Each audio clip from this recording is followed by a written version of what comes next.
All right, we got leg day here at Joe's Gym. We've got Cami here doing split squats on the Smith machine. I do like the Smith machine, especially for these. You know, there's always that question of, people say, Joe, do you use free weights or machines? And it is not an either or. The answer is yes, do both, right? But for split squats, I like doing this is because what the split squat's going to do is anytime you're pressing, you're always going to activate your quads. It's primarily going to be a quad exercise.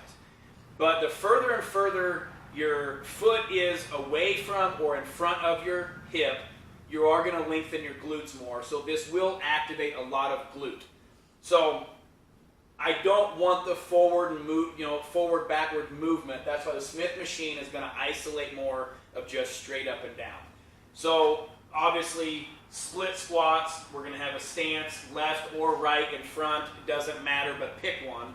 But what you want to do is you want to get yourself set up at the start where your feet are in a correct position. I'm basically going to simulate this. I want to create a 90-degree angle from my heel, knee, to lower glute. If my foot is too far out in front, that's wrong. If it's too far back, when I come down, I am going to be putting leverage over my knee and down into my toes. So again, I want to drive down through my ankle. And the back leg, I'm wanting to really just use as almost a tripod or to brace myself balance-wise. So go ahead and bring it up. Drop hips straight down, torso straight up and down, rib cage out, diaphragm in.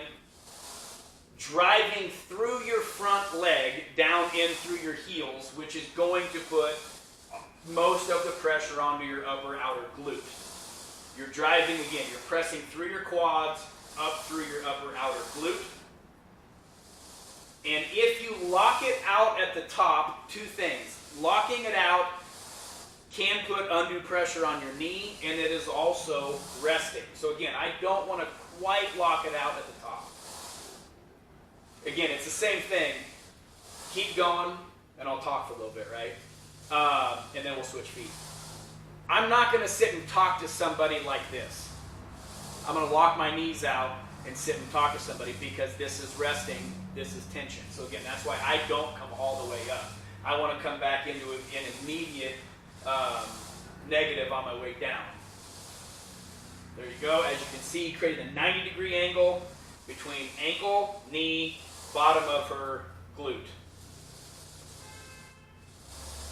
Go ahead and switch feet. Let's mess around just a little bit. I'm going to show what not to do.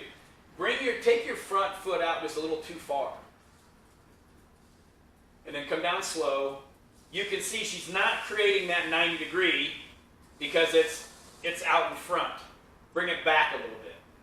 Bring it back too far.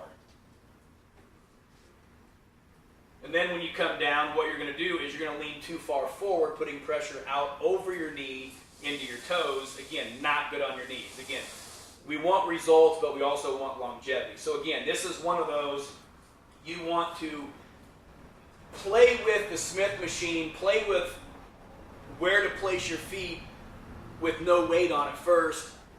Get the feel for it, then add your weights. Go ahead and hit it with your other foot now.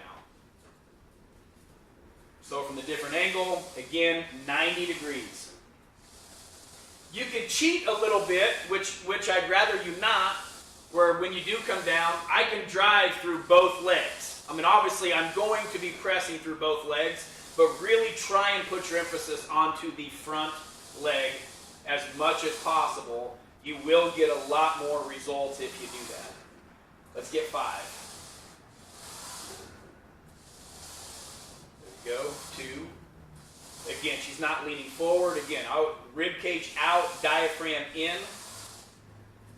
Your shoulders are always going to follow where your chin level goes too. So I always try and tell somebody, look up. Find a spot on the wall to look at as well too. So again, Smith machine, split squats, a great thing to add into your routine. Thanks again.